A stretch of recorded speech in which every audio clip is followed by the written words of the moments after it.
rico, limpio manantial, en el cual nadado fui. Señor, te damos gracias por habernos traído hasta aquí, porque es aquí donde todos tus ovejas han de estar reunidos y atentos a que sean instruidos en tu palabra.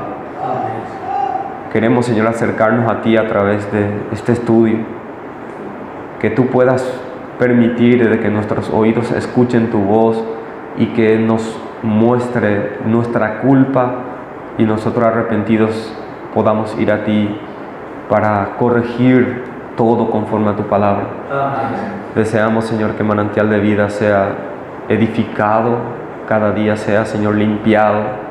Por eso, Señor, estos estudios sean herramienta en tus manos. Te pedimos en el nombre de Cristo. Amén. Amén. Hermanos, con lo que venimos viendo la clase pasada, podemos recordar en este slide, y esto vamos a ir nosotros viendo en cada introducción de tal manera a poder ubicarnos y empezar a refrescar un poquito lo que venimos viendo. Vimos de que en la creación poderosa de nuestro Dios, al haber hecho los cielos y la tierra y haber puesto en las manos del hombre el de poder sostener, el de poder manejar, de poder administrarla.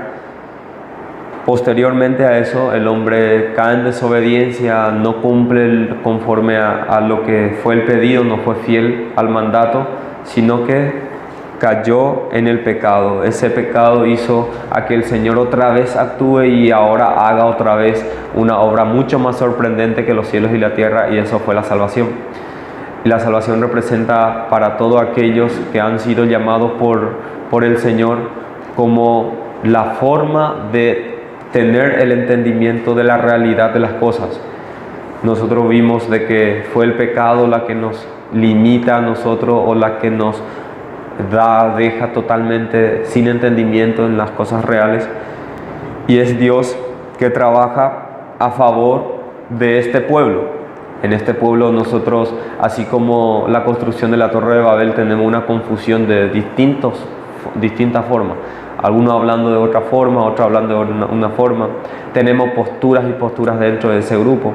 Posturas que sean individualistas, posturas consumistas, posturas que son liberales, posturas que sean feministas, otros que sean socialistas, en distintas formas, culturas en sí.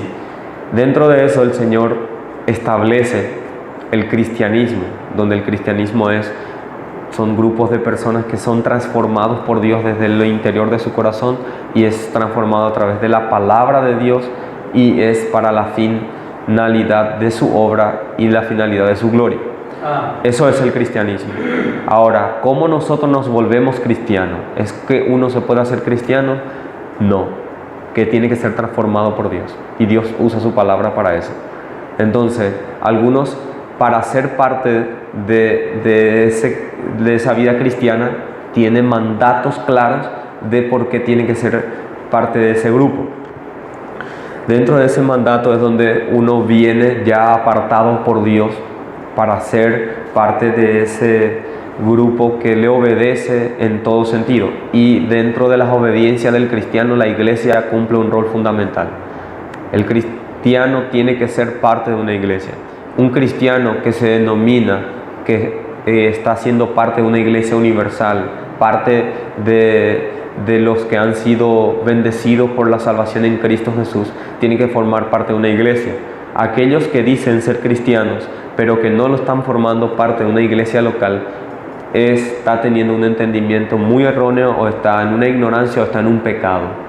Solamente puede ser excusado por alguna de estas cosas. Es bíblica, es apostólica que un creyente sea unido a una iglesia local. Y ese entendimiento nosotros tenemos que tener claro de cómo nosotros recibimos, al momento que recibimos a una persona que se está queriendo formar parte de una iglesia. Y esto me hace recordar en mi época de estudiante, cuando uno quería seguir una carrera tenía que hacer un cursillo, y después estaban los exámenes de admisión para que uno forme parte de esa carrera. Recuerdo yo cuando iba a estudiar profesor de educación física, el listado de lo que me permitía yo poder entrar en la carrera era donde me filtraban a mí si yo tenía ya mínimos o básicos características para yo en el futuro ser un profesional en ese rubro. Y dentro de eso era netamente más práctico que teórico. Entonces ponía lista 1, natación. Y si uno no llegaba a esa distancia, boom, eliminado.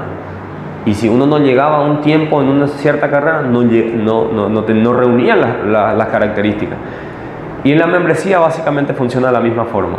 Uno tiene que ser probado dentro de ese proceso para que forme parte de esa lista. Y dentro de lo que se pide y se demanda por sobre todas las cosas para que sea parte de la iglesia, es que tenga a Cristo, que conozca el Evangelio, que crea en el Evangelio, y que Cristo no solamente represente para él como para muchas personas es. Cristo es un personaje. No, Cristo para aquel que profesa ser creyente es para él el único salvador de su vida, del pecado en la cual está. Que Cristo es para él su Señor, es decir, de que se enseñorea de su vida a través de los mandatos de las Escrituras. Que Cristo para él es el Rey a la cual él sirve, a la cual él le gobierna. Él es un servidor de ese Rey de reyes y de ese Señor de señores, de ese único que tiene autoridad en sí mismo y no delegado.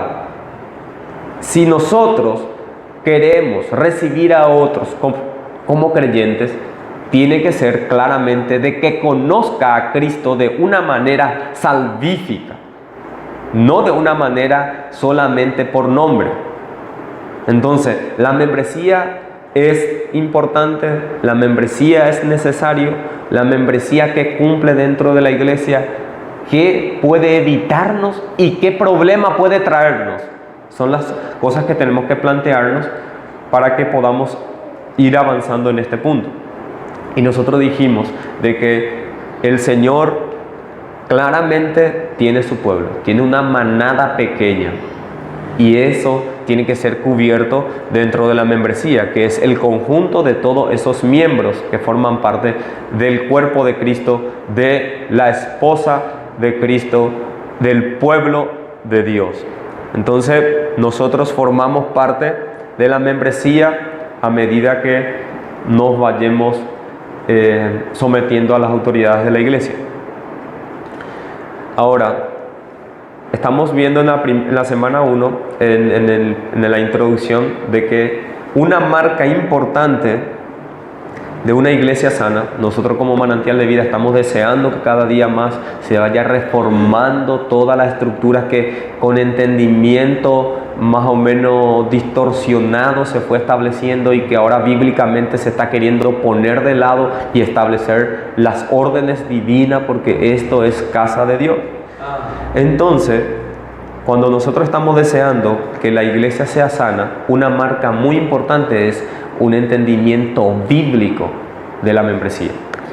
¿Por qué un entendimiento bíblico de la membresía?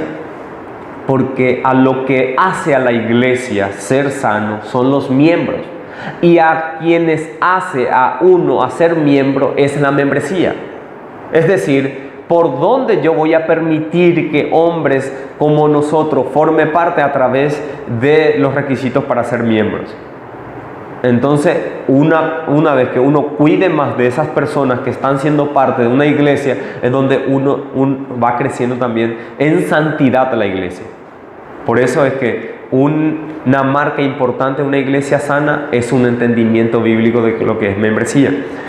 Y ahí nosotros, que ya somos miembros actualmente de la iglesia, nos mueve más a saber el rol que tenemos, lo que son líderes, a cómo aplicar esa restricción de la membresía, a lo que están siendo futuros miembros, a qué a qué estatura tiene que estar mínimamente para formar parte de una iglesia.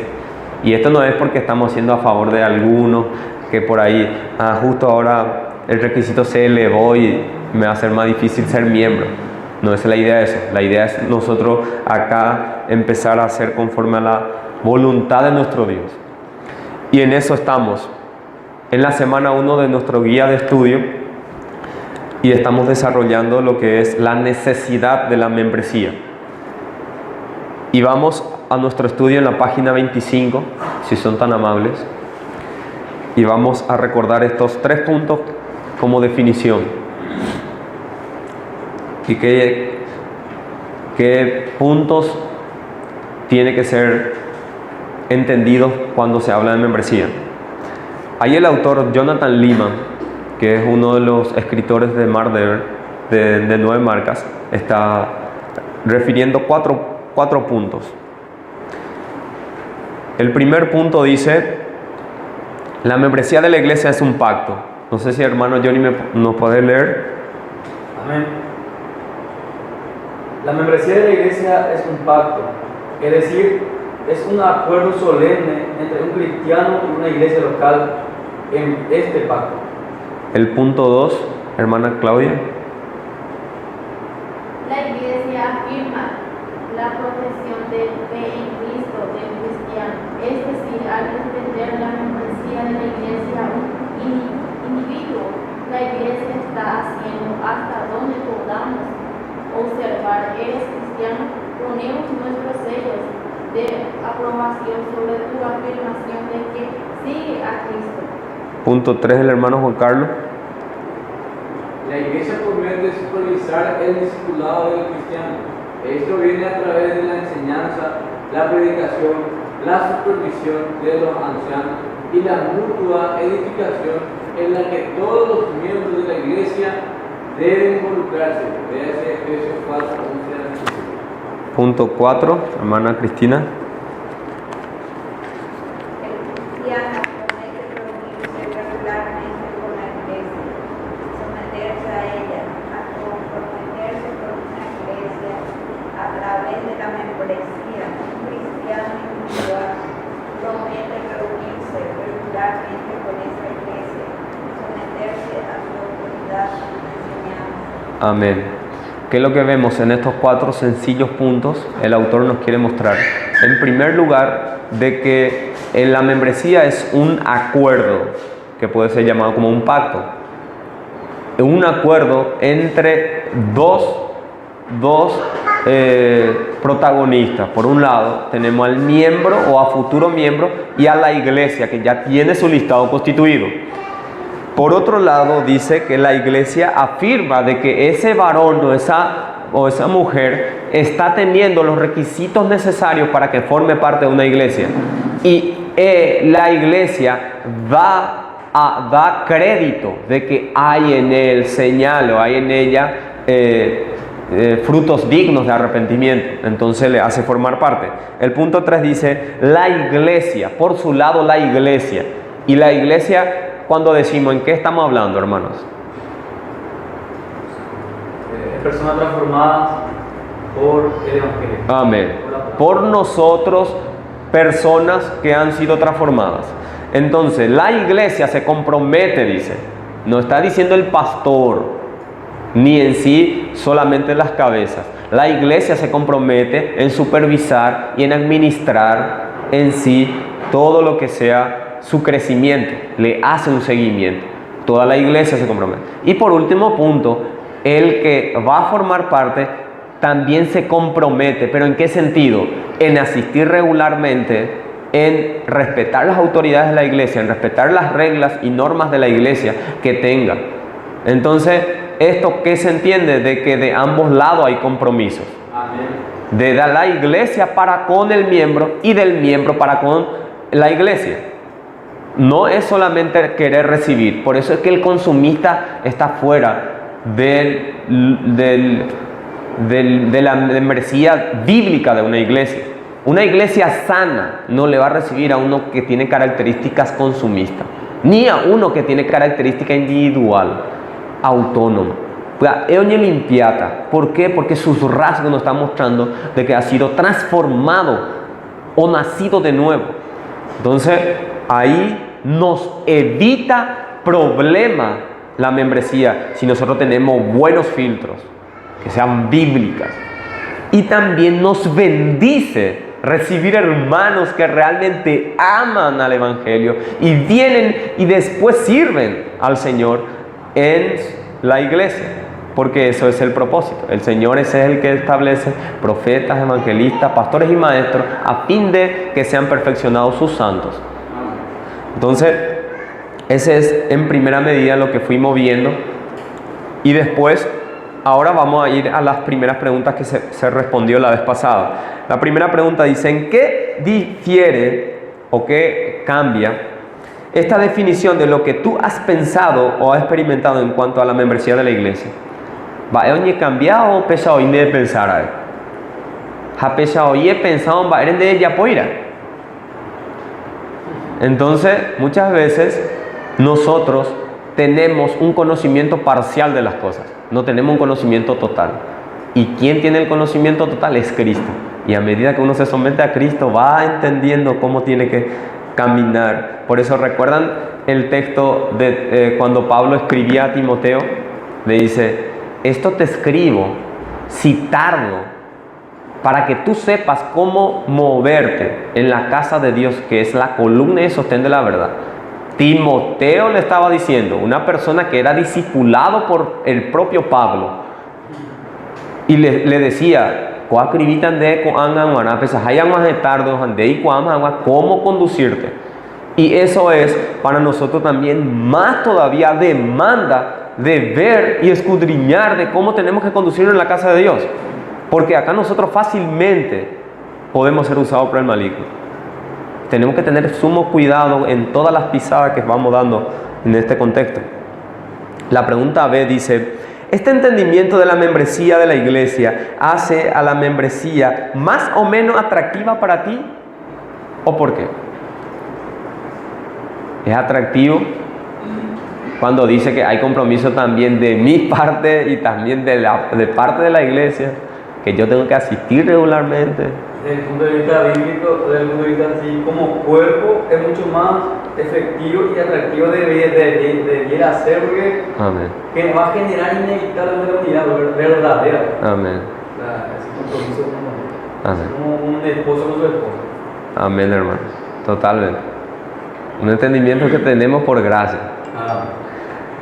Entonces, esto hace atractivo, como dice, a un grupo de personas que realmente están amando ya a Cristo, y le hace también muy lejano, inclusive ya imposible a algunos, porque verdaderamente no está teniendo rasgo de Cristo. Vayamos ahora a la pregunta número 2. Dice: ¿qué nos exhorta el Espíritu Santo a no hacer? Y ahora tenemos que primeramente leer Hebreos. Dice en la introducción: con este fundamento establecido, que representa membresía, el libro de Hebreos es una palabra de exhortación dirigida a cristianos profesantes que están en peligro de renunciar su fe bajo una opresión incesante de persecución. Y Hebreos capítulo 3 habla justamente de esto. ¿Alguien que nos pueda leer, por favor, Hebreos capítulo 3, versículo 7 en adelante? Por lo cual, como dice el Espíritu Santo, si oyeres hoy su voz, no endurezcáis vuestros corazones, como en la provocación, en el día de la tentación en el desierto, donde me tentaron vuestros padres, me probaron y vieron mis obras 40 años, a causa de lo cual me disgusté contra esa generación y dije: siempre andan vagando en su corazón y no han conocido mis caminos. Por tanto, juré en mi ira, no entrarán en mi gozo. Mirad, hermanos, que no haya en ninguno de vosotros corazón malo de incredulidad para apartarse del pecado. Antes, exhortaos los unos a los otros cada día, entre tanto que se dice hoy, para que ninguno de vosotros se endurezca por el engaño del pecado. Amén. Somos participantes de Cristo, con tal que retengamos firme hasta el fin nuestra confianza del principio. Amén. Uno de los libros que en sí hasta ahora no se revela quién ha escrito y para qué grupo ha escrito es el libro de Hebreos. Se sospecha de Pablo, de Apolos, que ha sido Juan, pero en sí hasta ahora no se define quién ha sido el autor de Hebreos, porque es paradójico cuando al iniciar directamente exalta ya la persona de Cristo. No es que va como las epístolas de Pablo, apóstol de Jesucristo, a los santos que están en tal lugar, en Éfeso, en Gálatas o en Corinto. En este caso no. Sea que haya sido el escritor, fue escrito por el Espíritu Santo. Y en eso nos revela claramente de que ha sido escrito para aquellos que estaban teniendo fe en el Dios vivo y le estaban presentando siempre conforme a los mandatos del Levítico. Entonces, por eso es que históricamente se dejó el nombre a Hebreos, porque era directamente prácticas judías. No se escribió a los griegos, porque los griegos no practicaban eso, ni tampoco a otra ciudad. Entonces, se dejó históricamente como Hebreos. Y dentro de eso, está claramente diciendo de que lo que busca es de que ahora ya no estén teniendo confianza en los holocaustos que estaban presentando, sino que ahora tenemos todos el libre acceso al trono de gracia, donde hallamos misericordia. Eso es lo que está queriendo decir. Entre el antiguo pacto y el nuevo pacto, el sumo sacerdote verdadero que es mayor a Moisés y a todos los profetas es Cristo. Eso es lo que quiere mostrar Hebreos. Y dentro de esa demostración nos dicen en estos versículos que por lo tanto, como dice el Espíritu Santo, si oyeres hoy su voz, no endurezcáis vuestro corazón. Por ahí va a estar el texto fundamental de que qué corazón tenemos que tener. La pregunta del punto 2, si es que pueden ir ahí, dice: ¿qué nos exhorta el Espíritu Santo a no hacer? ¿Qué significa esto? ¿Qué nos exhorta el Espíritu Santo? Claramente en versículo 8. No endurecer nuestros corazones. No endurecer nuestros corazones. ¿Y qué nosotros podemos decir o qué entendemos nosotros de endurecer nuestros corazones? Hacer caso omiso, no considerar la palabra de Dios como lo es, santa, reverente. En Botaví. A pesar de que Anduma de Yapoy. Otro. ¿Qué más podemos nosotros decir o entender de endurecer? Es como claramente la piedra en sí no transmite. Uno puede tirar algo y no reacciona, no se modifica en sí, no le causa ningún estímulo. Es decir, que resiste, es decir, de que es seco, es obstinado. Por eso a algunos se le dice, pero no entendemos a ello, ñacá duro, no le entra, es obstinado en sí. No hay postura que se le dice, él piensa de que y se encierra en esas verdades únicas que él considera. Entonces es insensible en sí a todo lo que venga de afuera. Es cruel en sí, y eso que lleva a una desobediencia. Eso lleva directamente a que uno no sea humilde. Cuando uno tiene un corazón duro, no es sensible a lo que se le dice. Uno se mueve a misericordia, no se mueve al amor, porque no siente, es duro. Entonces, ponerse duro en un punto es incorrecto. ¿Por qué? Porque lo que te están diciendo puede ser que sea verdad, pero uno no recibe, uno no es manso, uno no es humilde. Y nosotros vemos que todos aquellos que servían a Dios eran verdaderamente hombres humildes, hombres mansos. Alguien que nos pueda leer Números 12:3. Números 12:3. Moisés era uno de los que servía al Señor. ¿Y qué característica, qué corazón tenía Moisés? Entonces me reclamó Jehová diciendo: te ruego, oh Dios, que las sane ahora. Número 12:3. 3. Y aquel varón Moisés era muy amado, aunque todos los hombres que había sobre la tierra. Entonces, ¿qué era? Era un hombre manso en sí, era respetado por muchos.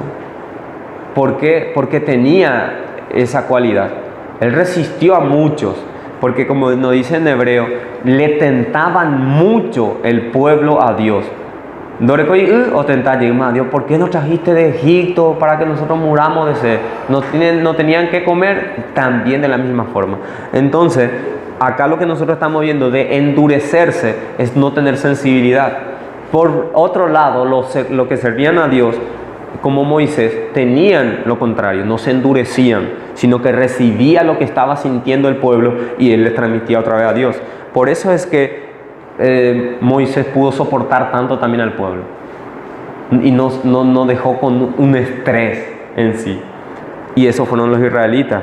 ¿Recuerdan ustedes que la palabra en la predicación pasada dijimos podía producir ¿qué? Un endurecimiento, como uno endurece una arcilla, y ese mismo fuego que endurece esa arcilla también puede derretir a otro. La palabra de Dios puede producir eso. A algunos le cambió su corazón. ¿Recuerdan Ezequiel 36? Que decía: y os daré un corazón nuevo y un espíritu nuevo, y cambiaré ese corazón duro que tenían. Eso hizo Dios para que nosotros ahora empecemos a sentir. Ahora, punto 3. En la respuesta del 2 también algo a agregar. Antes que oponernos a Él, debemos inclinarnos ante Él. Eso, un corazón humilde, un corazón contrito únicamente llega a Dios así en sus pies, porque no busca oponerse a su voluntad, busca agradar a su voluntad. El punto número 3 dice: ¿qué ejemplo negativo nos presenta el autor? Léase Éxodo 17, 1 al 7. Vayamos al texto. Éxodo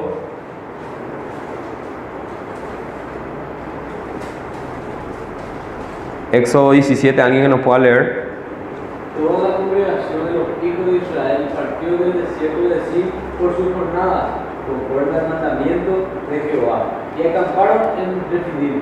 Y no había agua para que el pueblo bebiese. Y altercó el pueblo con Moisés y dijeron: danos agua para que bebamos. Y Moisés le dijo: ¿por qué altercáis conmigo? ¿Por qué tentáis a Jehová? Así que el pueblo tuvo allí sed y murmuró contra Moisés y dijo: ¿por qué nos hiciste subir de Egipto para matarnos de sed a nosotros, a nuestros hijos y a nuestro ganado? Entonces clamó Moisés a Jehová diciendo: ¿qué haré con este pueblo? De aquí a un poco me apedrearán. Y Jehová dijo a Moisés: pasa delante del pueblo y toma contigo de los ancianos de Israel, y toma también en tu mano tu vara con que golpeaste el río Kidron. He aquí que yo estaré delante de ti allí sobre la peña en Horeb, y golpearás la peña y saldrá de ella agua, y beberá el pueblo. Y Moisés lo hizo así en presencia de los ancianos de Israel, y llamó el nombre de aquel lugar Masá y Meriba, por la rencilla de los hijos de Israel, y porque tentaron a Jehová diciendo: ¿está pues Jehová entre nosotros o no? Vemos a un pueblo con actitudes que eran de corazón duro. ¿Qué hicieron ellos? La pregunta nos dice: ¿qué ejemplo negativo nos presenta el autor? Era un pueblo de Dios, ¿Qué ejemplo? ¿Qué característica tenía este pueblo? Plagueón, olvidadizo, tentadores de Dios. No, al ver la maravilla de Dios, la gracia de Dios, con mano fuerte de espíritu, al instante se olvidaban. Sí. La gran pregunta es: nosotros no somos más que ellos. Sí. Entonces, ¿qué vemos? Es un grupo que hicieron una murmuración contra su Dios, contra ese Dios que confiaban al salir, y que a medio camino ya estaban ellos murmurando, diciendo que había sido que no estaban confiando del todo en ese Dios. ¿Y qué es la murmuración en sí? Decir algo a otro sin dirigirse a la persona correcta. Y generalmente se dice algo de una manera desfavorable o de una manera reducida en su contenido. Se está diciendo algo malo. Y acá a Moisés se dirige. No se dirige a ese Dios verdadero. Y acá nosotros en sí tenemos que ver que solamente por hablar le costó no entrar en la tierra prometida. Porque ellos hablaron contra la persona de Dios. Porque al hablar ellos dijeron: nos sacaron para hacernos mal. Y la promesa de Dios, que era llevarles en una tierra prometida donde manaba leche y miel y donde ellos tenían reposo, y que iba a ser una nación de ellos. Esa era la promesa de Dios. ¿Y qué le estaban diciendo a Dios? Aparte de ellos blasfemar, le estaban diciendo: eres un Dios mentiroso. Y eso hace a que el Dios en sí, que no tiene al culpable por inocente, actúe, y no le van a dejar entrar a la tierra prometida. Por eso es que el pecado de la lengua, que es muy fácil en salir, y más todavía en la iglesia, puede afectar. Vayamos en Proverbios 6. Proverbios capítulo 6. ¿Alguien que nos pueda leer, por favor? 6, 16 al 19. 6 cosas aborrece Jehová, y aún 7 abomina su alma: los ojos altivos, la lengua mentirosa, las manos derramadoras de sangre inocente, el corazón que maquina pensamientos inicuos, los pies presurosos para correr al mal, el testigo falso que habla mentiras, y el que siembra discordia entre hermanos. Esto aborrece el Dios que venimos a servir, hermanos. De tal manera de que nuestra lengua puede en sí restringir muchas bendiciones de ese Dios verdadero. Y claramente el pueblo estaba acá ofendiendo. Dios se sintió ofendido. Por eso, como vemos también en Proverbios 12, 18, alguien que pueda leer. 12, 18 al 22.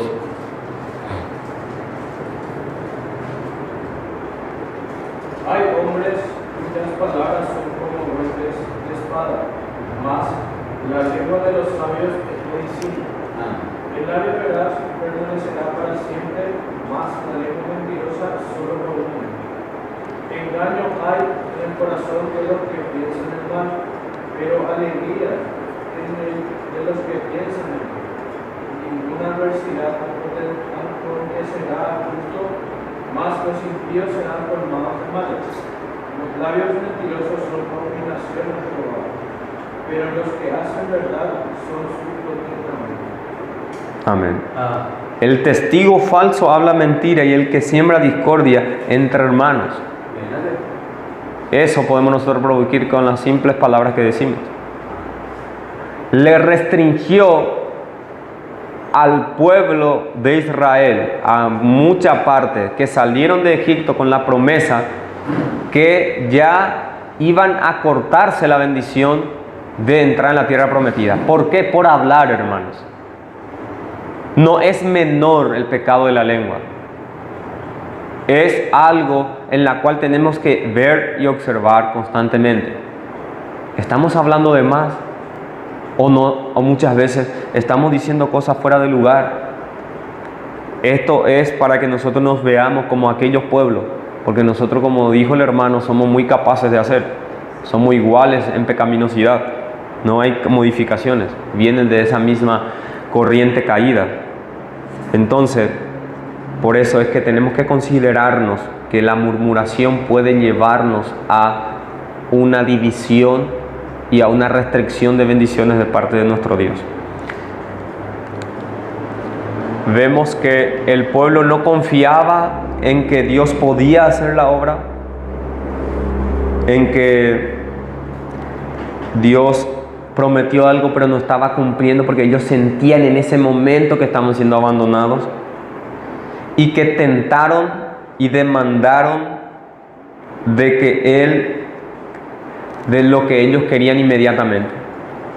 ¿El hambre es real? Sí, es real. Pero así como el hambre es real cuando uno siente, la palabra de Dios y sus promesas son tan reales como el hambre. Pero ellos confiaban más en su hambre, que estaban ahí sintiendo, y no en la palabra de Dios que ya Él estableció que le iba a dar esa tierra. Y entonces pecaban. Inmediatamente la carne le llevó al pecado. Y muchas veces nosotros somos así. Muchas veces nosotros estamos viendo, no, pero estamos muy pocos. Y seguro lo es porque la predicación, siendo que la predicación está siendo verdaderamente centrada en el Evangelio, y murmuramos, y murmuramos. Eso nos lleva a nosotros a ser un pueblo iguales que aquellos, y no van a heredar el reino de los cielos, porque blasfema contra Dios y contra su casa. Hermano. Muchas veces los creyentes dicen que creen en el Dios de la providencia, que Dios es soberano, el Dios de los cielos es mi Dios, pero a la hora de la verdad, ante una situación adversa, ya sea, demuestra con su hecho que no lo es su Dios todo suficiente, no es que Él provee, en todo su actuar niega con su hecho. Vemos, eso es lo que está pasando acá en el pueblo de Israel. Así es. Y muchas veces nosotros, en nuestro pueblo actual, también pasa la misma cosa. Ante una pequeña turba que viene ya maldigo a mis hermanos, ya me alejo de la iglesia. Entonces, como dice la Escritura, profesando con la boca es una cosa, pero con sus hechos nos niega. Amén. Entonces, realmente debemos de analizar en nuestro contexto de que sí, en verdad, creemos en la providencia de Dios. Amén. Como también ahí después le está dando el maná del cielo del Señor Nina. Y eso este pan tan ligero, los melones y la carne, no quiere ver. La vida prácticamente, la vida pasada. Así es. Por eso es tan importante que nosotros también veamos como aquellos que podemos sufrir. Cuando nosotros decimos que Jehová es nuestro Dios y que nada no nos faltará, tenemos que decir porque hemos entendido y comprendido quién es Cristo. Ahora, pregunta número 4, si vayan ahí. Alguien que nos pueda responder la pregunta número 4, dice así: ¿qué les ocurrió a los israelitas que endurecieron sus corazones y desobedecieron? Dios los entregó a un endurecimiento, y la consecuencia fue no entrar en el reposo de Dios. Amén. ¿Otro que haya respondido?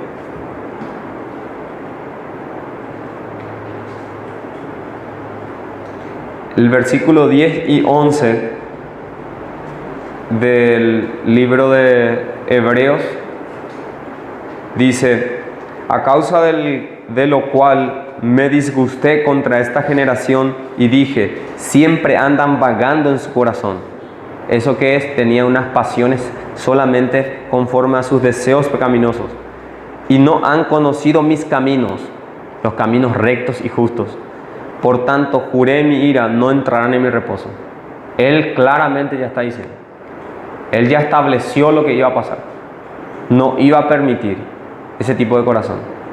¿Por qué? Porque todos aquellos que tengan actitudes contrarias a la voluntad de Dios, no iban a recibir la misericordia de parte de Dios. Entonces Dios, ¿qué hizo? Castigó a este pueblo, porque no estaban viviendo conforme a su ordenanza. Eso es lo que nosotros también queremos hacer, hermanos. Nosotros capaz no estábamos entendiendo cómo tenía que ser la membresía de la iglesia.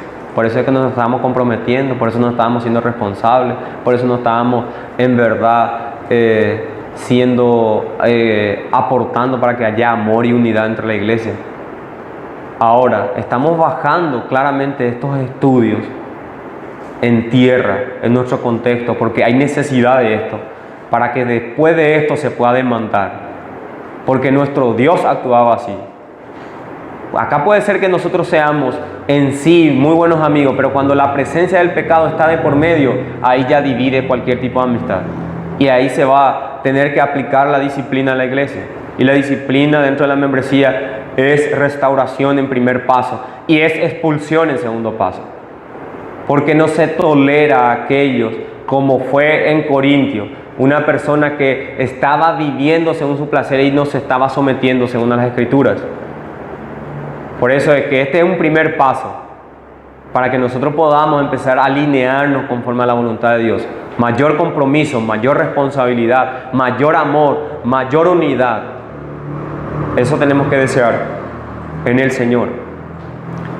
Y Él hizo de este pueblo que sabían cómo tenía que acercarse a Dios, que murmuraron, no recibieron la promesa. Pregunta 5. Según el autor de Hebreos, ¿qué debemos evitar que nos suceda? ¿Qué debemos evitar, hermanos? Debemos evitar la incredulidad de nuestros corazones antes de exhortarnos en el temor de Dios para humillarnos ante el Señor. Amén. Entonces, ¿en qué contexto mamá nos está hablando? De iglesia otra vez. Exhortarnos unos a otros. Es decir, de que cómo se evita esa presencia de pecado que puede llevarnos a una murmuración ante nuestro Dios vivo. La ayuda de los hermanos ayuda para esto. El pecado conduce al hombre a vivir solamente ¿en qué? En sus placeres, pero sin considerar los costos de esos placeres. Vemos nuestro hermano se está yendo detrás de algo y a él le está gustando de lo que está haciendo, pero está siendo pecaminoso para él y para la iglesia, para el cuerpo de Cristo. ¿Y quién interviene ahí? Sus padres no, porque sus padres le van a apoyar a lo que está queriendo hacer. Pero la iglesia tiene que despertarse y poder guardar de caída a un hermano, a una hermana.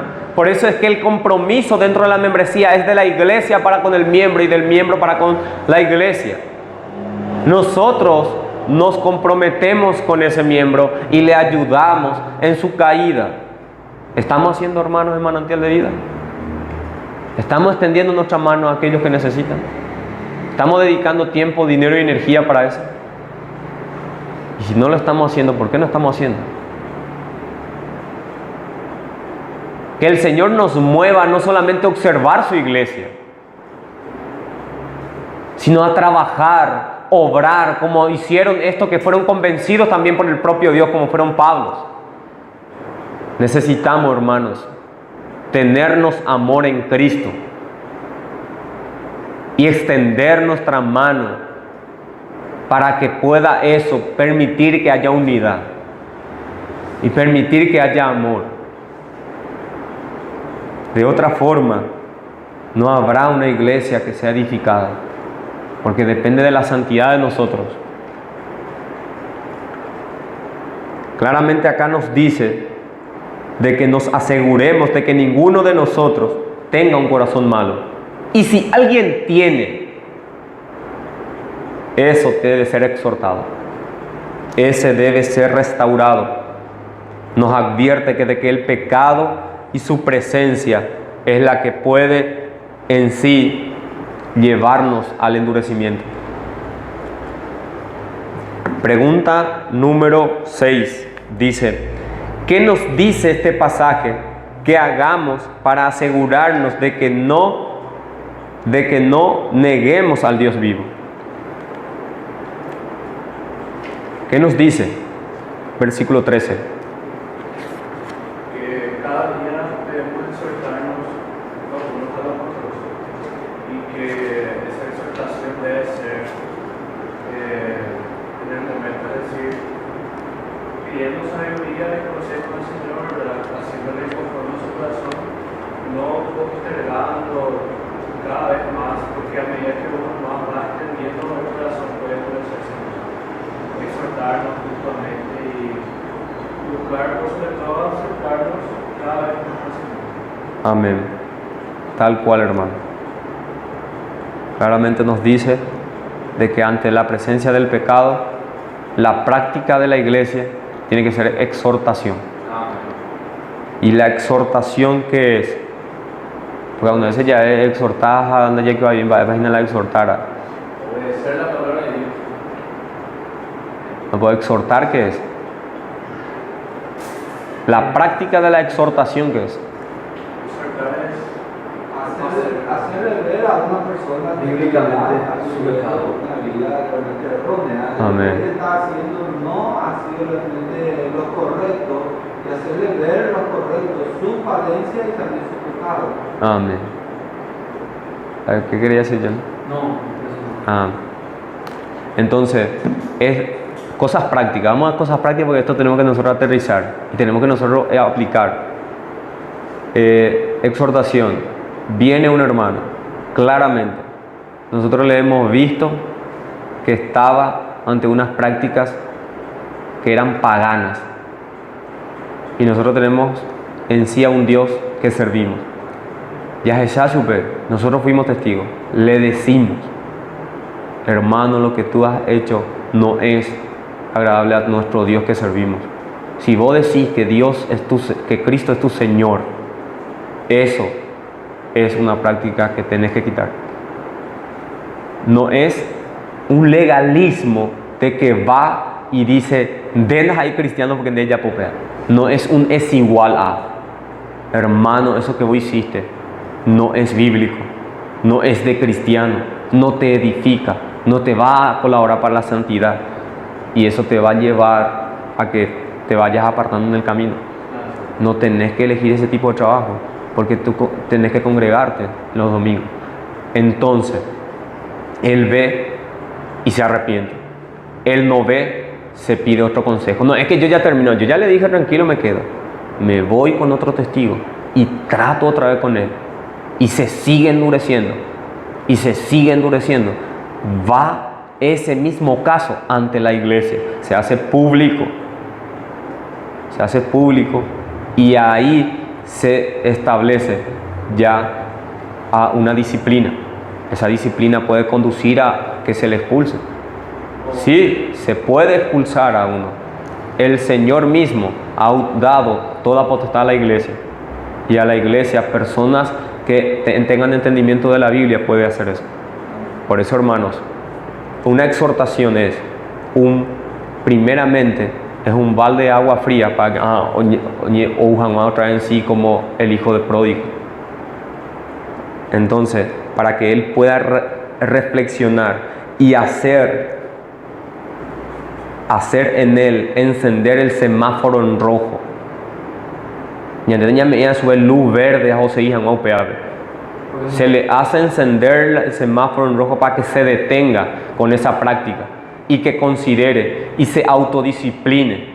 O si no, se le va a autodisciplinar, se le va a disciplinar en la iglesia. Porque las prácticas pecaminosas ante Dios no son aceptadas, son rechazadas en todo lo que sea y en todos los miembros que puedan ser. Moisés no entró en la tierra prometida. Por eso es que nosotros estas cosas que son escritos para nosotros tenemos que ver como algo serio. Somos miembros de ese mismo pueblo que estamos siendo linaje escogido en eso. Pero si nosotros ahora empezamos a hacer pragmatismo, a hacer solamente lo que nosotros pensamos que tiene que ser, la iglesia se va a volver cualquier cosa. Y esta iglesia es del Señor Jesucristo, porque Cristo dio la vida por ella. Entonces, conforme a los estamentos y ordenanzas de Cristo tenemos que vivir. Amén. Matías, ¿querías decir algo? Sí, quería compartirles la definición de exhortar. Dice que es que una persona que tiene autoridad o derecho le incita a otra para que haga una cosa, actúe de cierta forma mediante razones o ruegos. Es decir, que nosotros no es que con la exhortación le obligamos o que le decimos a hacer las cosas, sino que le apelamos, buscamos que esa persona por sí misma vaya haciendo las cosas. Amén. Así como debe ser. Y también algo muy importante que dice la manera, mediante razones o ruegos. Es Sí. decir, como dice Pablo, sin estimarse uno mayor que el otro, sino incluso por debajo. ¿verdad? Amén. Y que él muchas veces inclusive exhortaba por llorar, es decir, nuestra exhortación debe ser buscando que la persona cada día abandone más su pecado para que le dé la gloria a Dios, porque el pecado es lo que nos va alejando de Dios. Amén. Porque un gran legalismo lo que hace es eso, que una persona exhorte, que una persona busque que los demás hagan ciertas cosas, pero no a causa del pecado, sino para engrandecerse a sí mismo. Así mismo. Lograr que la otra persona viva conforme a su propia ley. Así es. Por esas cosas que está diciendo el hermano es importante considerarlo. Estamos viviendo así. Muchas veces sí, vemos evidente un pecado en el hermano. ¡Bum! Nos acercamos rápido. Porque a mí me dijeron que teníamos que acercar. Pero la forma que acercamos es importante. ¿Con qué corazón nos estamos yendo? Nos estamos preparando para irnos. Hemos orado para irnos. Estamos queriendo realmente una restauración santa. O estamos queriendo una denuncia pecadora.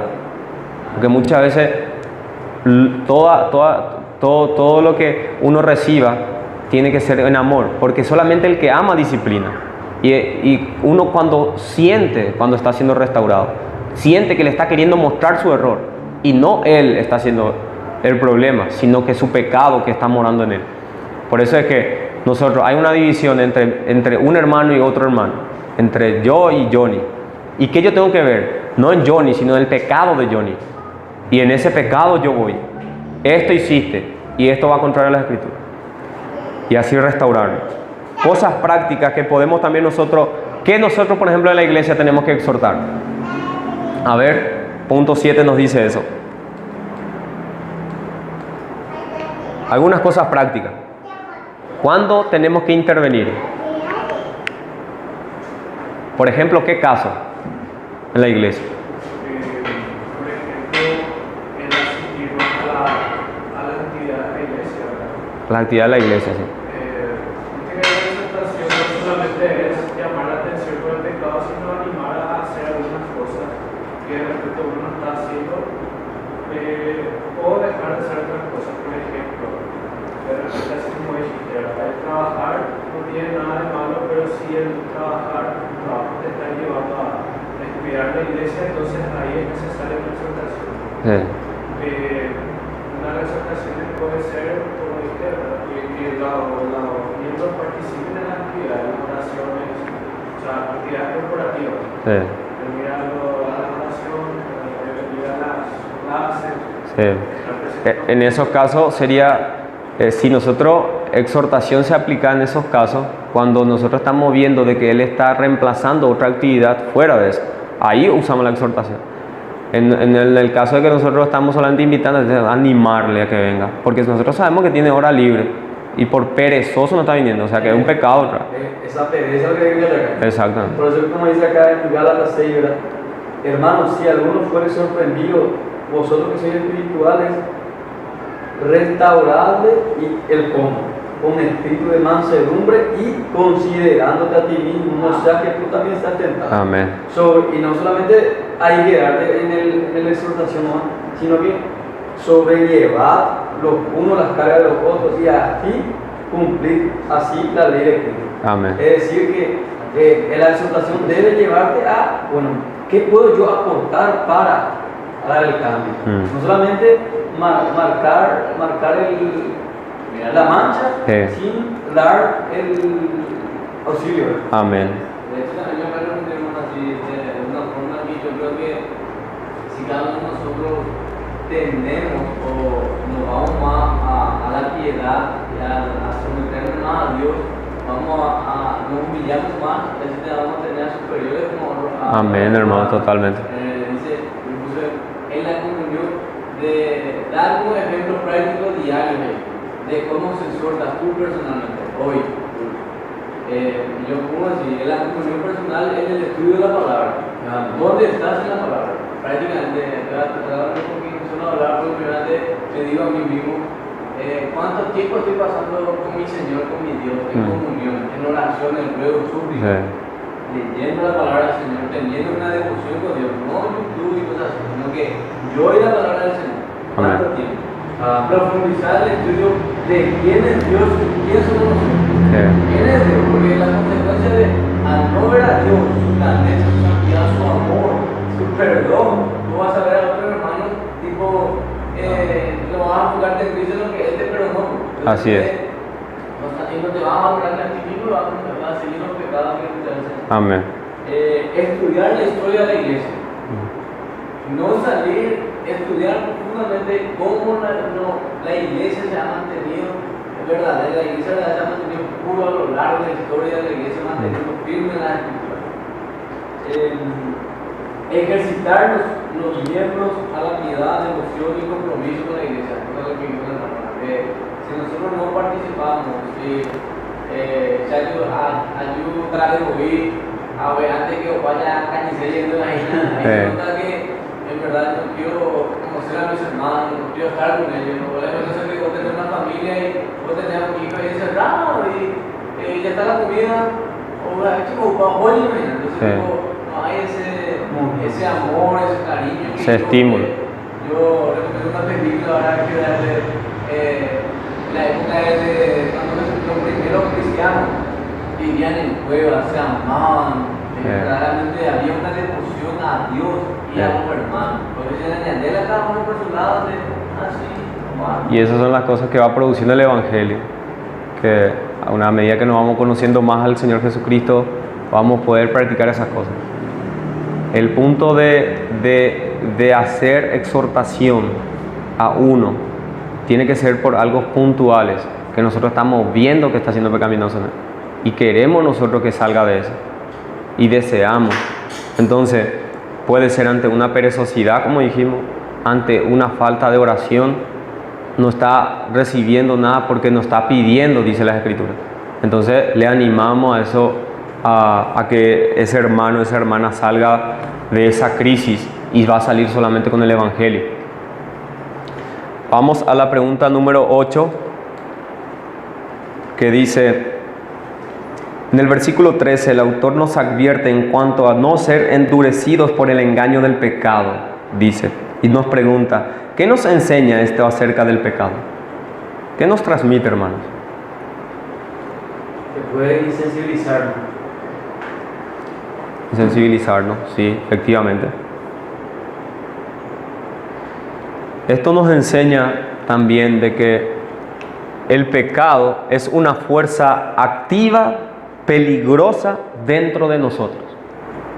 Es una fuerza destructiva de nuestra fe. El pecado es el Goliat que solamente puede ser vencido por el David de Jesucristo. Y nosotros, si tenemos presente de que hay una lucha muy grande y es más fuerte que nuestras cualidades como Víctor o como Johnny o como Mati, nosotros vamos a tener segura la derrota. Pero por lo contrario, si nosotros vemos de una forma más fuerte en Cristo, de que nosotros podemos ser victoriosos, ahí sí nosotros no tenemos miedo. Pero aquí claramente puede atraernos a una vida de una pecaminosidad cada vez más grande hasta que nuestros corazones dejen de ser sensibles. Lo que decía el hermano Johnny. Claramente, la palabra de Dios nos aleja de eso, y también ya no somos más guiados por el Espíritu, ya empezamos a vivir otra vez en la carne. Entonces, esto es un peligro para la iglesia, que haya hombres que vivan conforme a sus pasiones pecaminosas. Pregunta 9 dice: ¿piensas en el pecado como algo activo, como algo peligroso, como algo amenazante a tu familia, a tu hijo, a tu iglesia, o meramente como algo que causa pequeños resbalones? Ay, mija, pues ¿cómo debería la enseñanza de este pasaje sobre la naturaleza del pecado moldear nuestras vidas como cristianos? ¿Cómo, hermanos? Yo creo, hermano, en el sentido que mientras que el Espíritu Santo no te muestre verdaderamente lo putrefacto que eres sin Dios y en tu pecado delante de un Dios santo, yo creo que vas a seguir como en ese estado. Porque David, siendo el rey David, que era el ungido de Jehová, los pecados que hizo, pues nosotros no estamos cometiendo, por ejemplo, asesinato ni lo que él cometió ahora, pero nosotros somos igual de potenciales o peores que él. Así es. Y si vos no ves eso, que tú eres perverso, yo creo que si el Espíritu no te revela, de ira como no va a haber que y lo primero que surge en la mente de uno que no ha visto así es: ay, no hay que estar exagerado. Así. ¿Por qué? Porque no considera el pecado algo vil como Dios lo ve, porque Dios ve el pecado de tal manera que tuvo que mandar al único ser perfecto para erradicarlo, a Cristo mismo. Es algo serio. Ahora, ¿qué es el pecado para ustedes? Acto de sublevación a Dios, algo revelarle contra Dios. Es lo que es. Él ha puesto una ley divina y yo a propósito lo transgriedo. O aborrezco a Dios, no hago su voluntad. Amén. ¿A otro? ¿Algo más que quieran? ¿Cómo entienden ustedes el pecado? No es buscar ahora otro lado. ¿Ustedes tienen esa definición? ¿Tienen ustedes identificado en Baepa, Iponapa y Baipa? ¿O solamente nos hemos quedado ahí? Y son tareas que tenemos que profundizar. Pecado, o sea, la palabra es desviarse de la gloria de Dios para exaltarse a uno mismo, porque en el jardín del Edén la tentación fue esa la promesa, que en realidad vosotros no moriréis sino que seréis iguales a Dios por el conocimiento, es decir, cualquier cosa que nos desvíe de vivir para el Señor y darle la gloria del Señor ya es pecado. Así no es. necesariamente las cosas radicales como matar, robar, que son pecados, son cosas que son pecados, pero aún hasta los actos más pequeños, como por ejemplo mentir o ser corrupto, cosas pequeñas, ya es quitarle la gloria al Señor, ya es vivir para uno mismo. Así. Y por más que nosotros pongamos categorías, o sea, a nivel horizontal, por ejemplo, una mentira no va a afectar como un adulterio, pero ante el Señor a nivel vertical, tanto el mentiroso como el adúltero ya idolatra ya merece la muerte, que es pecado. Por eso definan conforme ustedes piensan el pecado y vayan profundizando, porque eso es lo que el cristiano más tiene que entender, el pecado y sus gravedades. Porque si eso nosotros no tenemos bien, o muchas veces no definimos correctamente, pero de corazón o sea escribir, es para el pecado. A ni es que YouTube, de pecado significa, eso es vano, eso es hueco. Lo que vos sientas, cómo te perjudicó el pecado. Si Pablo geía, o copan de herejera, de que ningún bien pudiste hacer, de que estabas solamente en tus propios deseos, eso pasó contigo, eso sí me afectó a mí. Podamos escribir el pecado, porque la gravedad es tan elevada del pecado. Como dijo el hermano, Jesucristo, el número 1. No vino ángeles, vino Cristo, para que eso se pueda borrar. Pastor. Hablando del pecado, la palabra del Señor realmente también habla de que son como trapos de inmundicia. Nuestro propio idioma Acabo de cocinar. Mm. No vas a agarrar realmente un trapo sucio, ir al baño y después bañarse todo secarte con ese trapo. Es algo feo, terrible, es algo que realmente no vas a agarrar eso para tu propio bien. Entonces, el pecado es lo peor de los peores. Sí. Como dice justamente, errar blanco, no ir al centro. Entonces, eso es el pecado, algo sucio, algo que te separa de la gloria de Dios. Así es. No. De hecho, en ese aspecto, mencionar que le contó el hermano era que un trapo de cocina hay allá, pero en el original dice un trapo de menstruación. Imagínate, trapo de menstruación es el original, el trapo de inmundicia, y así es nuestra obra sin Cristo. Así es. Exactamente. Por eso es que, y me gusta esto que estamos haciendo, porque están usando diferentes tipos de adjetivos calificativos para definir el pecado. Y no encontramos otra vez uno que, ¡pum!, baje y apea al pecado. No, todos los males que ustedes pueden decir, eso es pecado. El pecado es el peor de los males. Decía Rasbeni, de hecho, el único mal. El infierno es tan infernal, la muerte no es tan mortal, el diablo no es tan diabólico, las aflicciones no se sufren tanto como el pecado. Por eso es que Dios dice, el que está separado de mí nada puede hacer. El que permanece en mí, yo en él, ese lleva buenos frutos. Porque hace separado de su pecado, hace para Dios.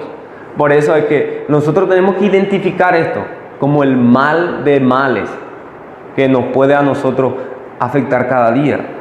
Y a medida que nosotros vamos reflexionando el pecado, su gravedad, su consecuencia y cómo está en mí, nosotros vamos a empezar a sentirnos pobres, a sentirnos miserables, inútiles, débiles, y solamente queremos llegar a la presencia de Dios.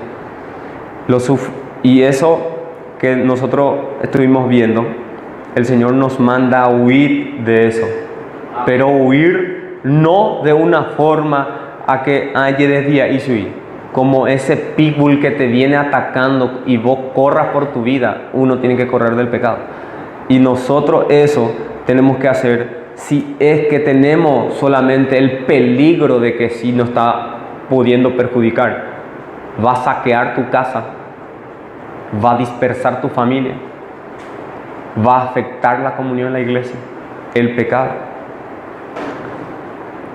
Antes de ser pasivos en esto y descansar, tenemos que nosotros obrar. Y como dice un autor, John Owen, dice, siempre debes matar al pecado, y el pecado, o si no, el pecado te matará a ti. Luchar contra él. Punto 10, y quiero ir terminando.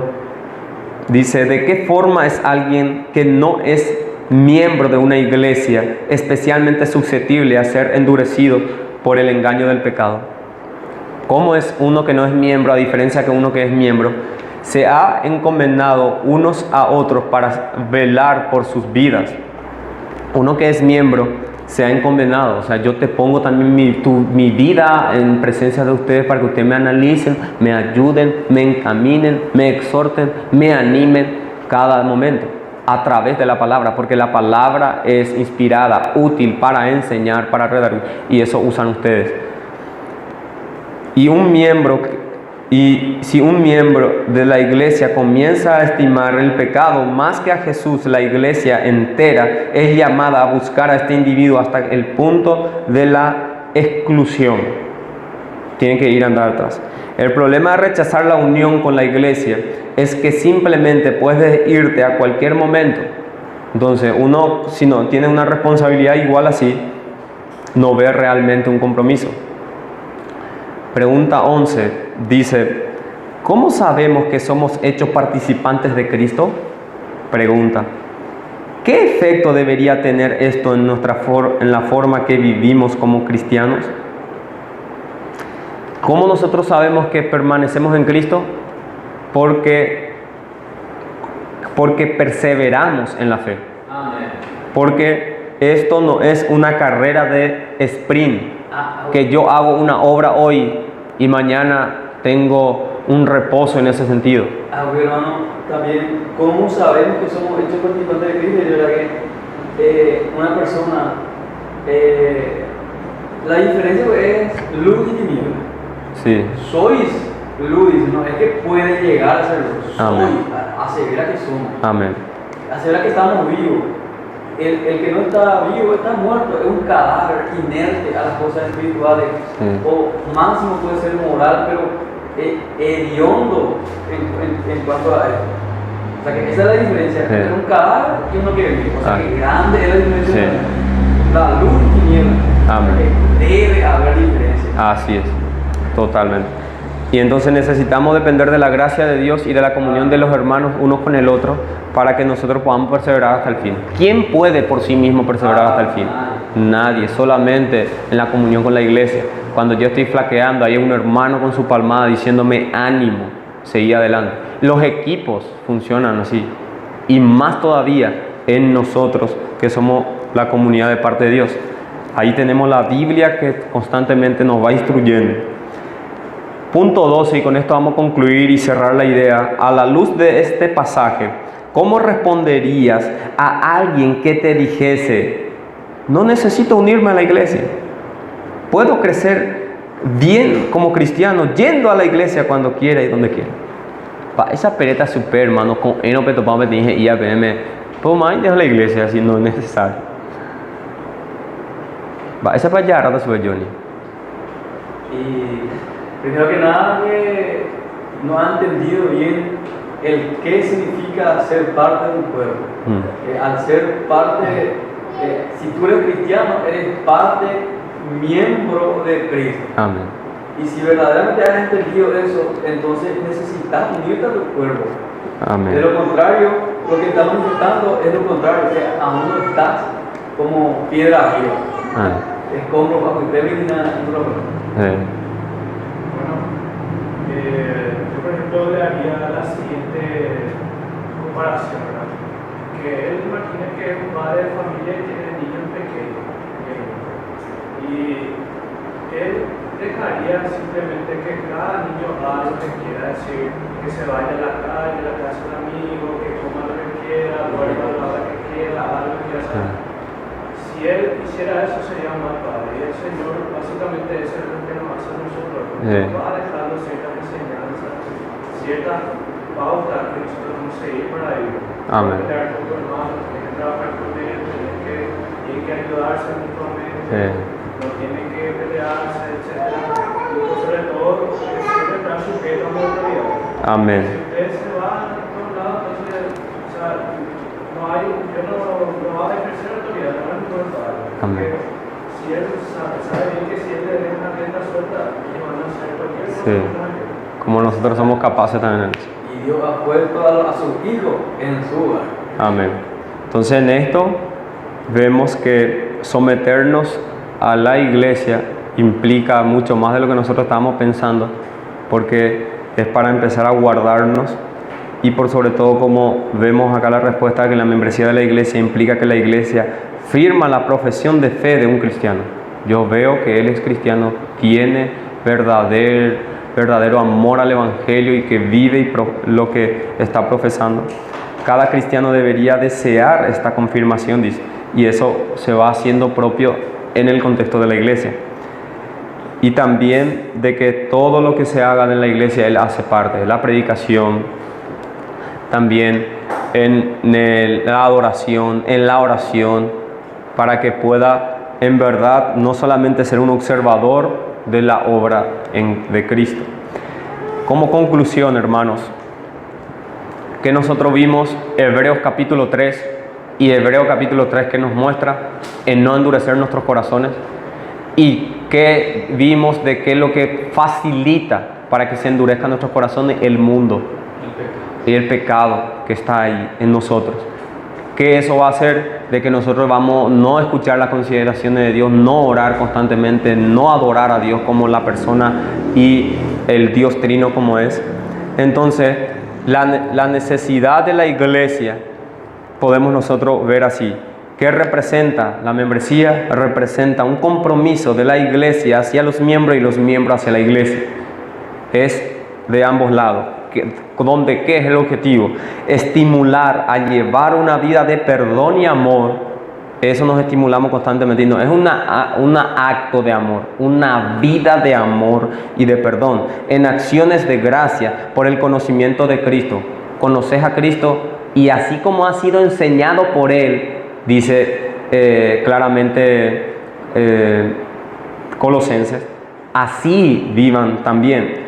Y la membresía es una forma de control de la iglesia. La iglesia usa eso para controlar mejor, para tener cuidado de las ovejas ante el mal del pecado que representa un grave peligro a la iglesia de Cristo. El pecado puede destruir aquí. Entonces, ante eso nosotros tenemos la membresía donde nosotros nos guardamos unos a otros como ovejas. Hermanos, el Señor nos ayuda a meditar de esto, que necesitamos llegar a Él para que Él opere en nuestras vidas y podamos nosotros tener conciencia de la gravedad del pecado. Oremos. Señor, tú que vives y reina, tú que eres el dueño total de tu iglesia y que has amado y has entregado a tu Hijo, Señor, para que todos ellos sean limpiados y lavados. Te pedimos, oh Padre, que tú nos aclare cada día más nuestro llamado, cómo tiene que ser nuestro rol en la iglesia, por qué debemos de ser miembros y poder, Señor, cumplir nuestros roles. Oh Padre, ayúdenos a vestirnos de la vestidura de Cristo, a vivir conforme a la vocación con que hemos sido llamados, no mirar las cosas terrenales, sino las celestiales. O ayude a Manantial de Vida a poder sanear su lista de membresía, a que, Señor, el domingo próximo en nuestra asamblea podamos tratar esto y con entendimiento podamos nosotros someternos a esta disciplina. Oh Señor, te suplicamos perdón, te suplicamos misericordia y ayúdenos, Señor, contra el mal del pecado, a vivir, Señor, sometido ante ti, porque solamente el que depende de ti lleva buenos frutos. Te lo pedimos estas cosas orando por nuestro culto en el nombre de Cristo. Amén. Amén.